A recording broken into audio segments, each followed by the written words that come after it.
नमस्कार, ये आकाशवाणी शिमला है। अब आप राजकुमारी चंदेल से प्रादेशिक समाचार सुनिए। आज के मुख्य समाचार। प्रधानमंत्री नरेंद्र मोदी ने प्रदेश में कोविड की स्थिति को लेकर मुख्यमंत्री से ली जानकारी, हर संभव सहायता देने का दिया भरोसा। मुख्यमंत्री जयराम ठाकुर ने विकासात्मक परियोजनाओं को समयबद्ध पूरा करने के अधिकारियों को दिए निर्देश।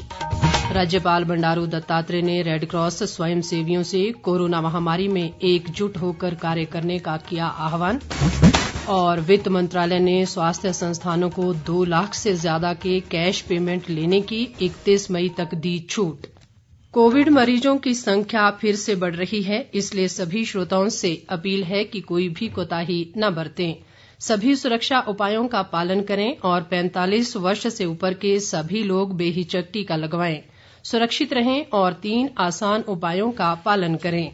मास्क पहनें, 2 गज दूरी है जरूरी, सुरक्षित दूरी बनाए रखें, हाथ और मुंह साफ रखें। अब समाचार विस्तार से। प्रधानमंत्री नरेंद्र मोदी ने प्रदेश में कोविड की स्थिति को लेकर मुख्यमंत्री जयराम ठाकुर से आज फोन पर जानकारी हासिल की। उन्होंने कोरोना संकट से निपटने के लिए हिमाचल को हर संभव सहायता देने का भरोसा दिया। मुख्यमंत्री जयराम ठाकुर ने ऑक्सीजन अस्पतालों में बिस्तरों की क्षमता, टीकाकरण अभियान सहित प्रदेश सरकार द्वारा किए जा रहे सभी कार्यों से उन्हें अवगत करवाया। मुख्यमंत्री ने कहा कि प्रधानमंत्री को प्रदेश के वर्तमान ऑक्सीजन कोटे को 15 मीट्रिक टन से बढ़ाकर 30 मीट्रिक टन और अतिरिक्त ऑक्सीजन सिलेंडर उपलब्ध करवाने का भी आग्रह किया। जयराम ठाकुर ने इस दौरान प्रधानमंत्री से प्रदेश को पर्याप्त वैक्सीन उपलब्ध करवाने की मांग की, ताकि 18 से 44 वर्ष के आयु के लोगों का भी टीकाकरण किया जा सके।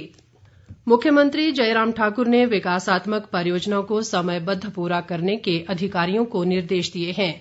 शिमला में लोक निर्माण विभाग की समीक्षा बैठक की अध्यक्षता करते हुए उन्होंने अधिकारियों को निर्माण कार्यों में गुणवत्ता सुनिश्चित करने को भी कहा। उन्होंने कहा कि विभिन्न सड़कों और पुल परियोजनाओं को पूरा करने के लिए प्रभावी कार्य योजना बनाई जानी चाहिए। जयराम ठाकुर ने कहा कि उन परियोजनाओं पर विशेष ध्यान देने की जरूरत है जिनका निर्माण कार्य पूरा होने वाला है।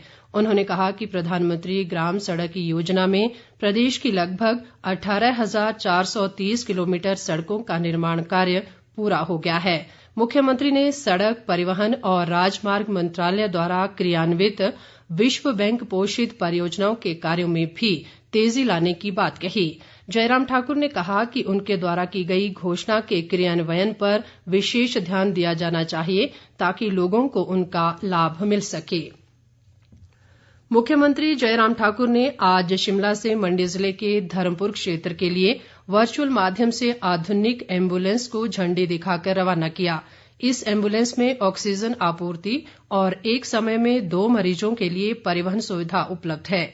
जयराम ठाकुर ने इसके लिए धर्मपुर भाजपा मंडल के प्रयासों की सराहना करते हुए कहा कि इससे जरूरतमंद लोगों को मदद मिलेगी।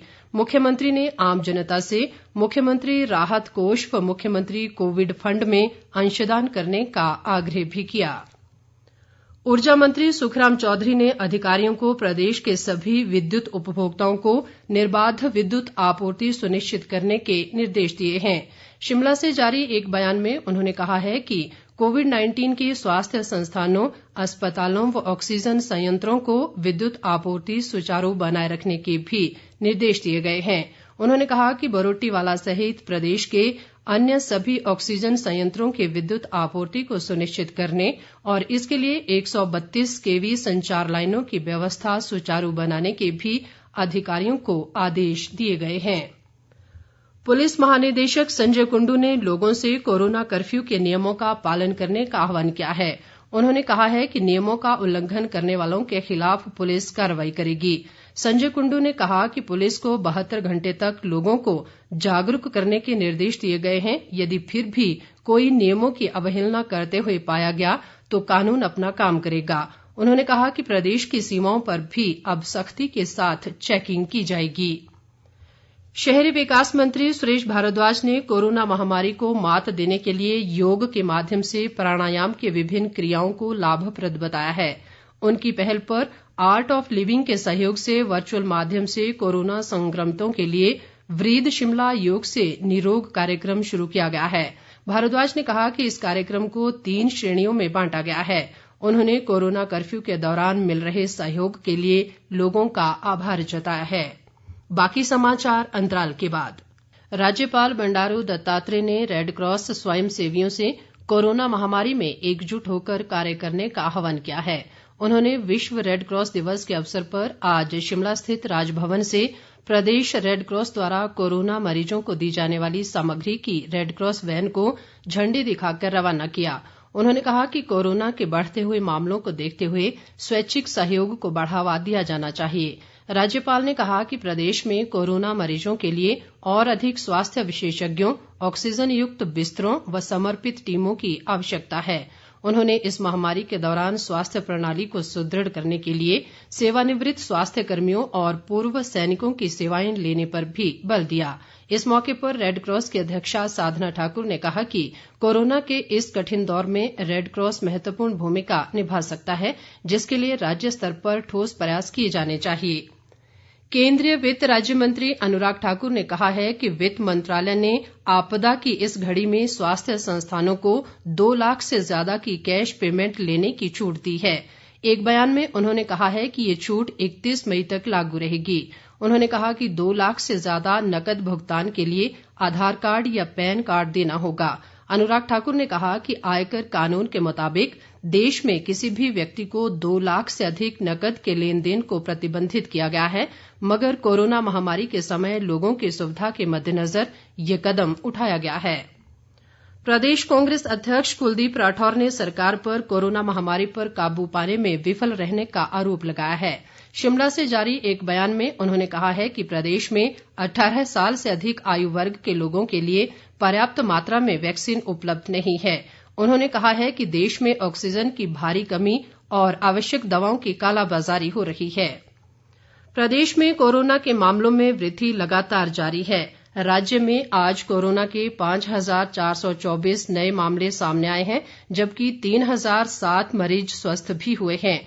प्रदेश में कोरोना के कुल मामलों की संख्या बढ़कर 1,28,339 हो गई है। इनमें से 31,893 मामले सक्रिय हैं, जबकि 94,586 लोगों ने कोरोना को मात दी है। राज्य में कोरोना से अभी तक 1,817 लोगों की मृत्यु हो चुकी है। चंबा के पंडित जवाहरलाल नेहरू राजकीय महाविद्यालय में 400 लीटर प्रति मिनट की क्षमता वाला ऑक्सीजन PSA प्लांट कार्यशील हो गया है। स्वास्थ्य विभाग के एक प्रवक्ता ने बताया कि ये प्लांट अस्पताल में उपचाराधीन कोरोना मरीजों की ऑक्सीजन की आवश्यकता को पूरी करेगा। केंद्रीय माध्यमिक शिक्षा बोर्ड CBSE ने विद्यार्थियों और अभिभावकों का मानसिक तनाव दूर करने के लिए नया मोबाइल ऐप CBSE दोस्त फॉर लाइफ शुरू किया। इसे कक्षा 9 से 12वीं तक के विद्यार्थियों के लिए तैयार किया गया है। 10 मई से इस ऐप का उपयोग काउंसलिंग सत्र के लिए किया जा सकता है। अंत में मुख्य समाचार एक बार फिर। प्रधानमंत्री नरेंद्र मोदी ने प्रदेश में कोविड की स्थिति को लेकर मुख्यमंत्री से ली जानकारी, हर संभव सहायता देने का दिया भरोसा। मुख्यमंत्री जयराम ठाकुर ने विकासात्मक परियोजनाओं को समयबद्ध पूरा करने के अधिकारियों को दिए निर्देश। राज्यपाल बंडारू दत्तात्रेय ने रेडक्रॉस स्वयंसेवियों से कोरोना महामारी में एकजुट होकर कार्य करने का किया आह्वान। और वित्त मंत्रालय ने स्वास्थ्य संस्थानों को 2 लाख से ज्यादा के कैश पेमेंट लेने की 31 मई तक दी छूट। इसके साथ ही ये समाचार बुलेटिन समाप्त हुआ। नमस्कार।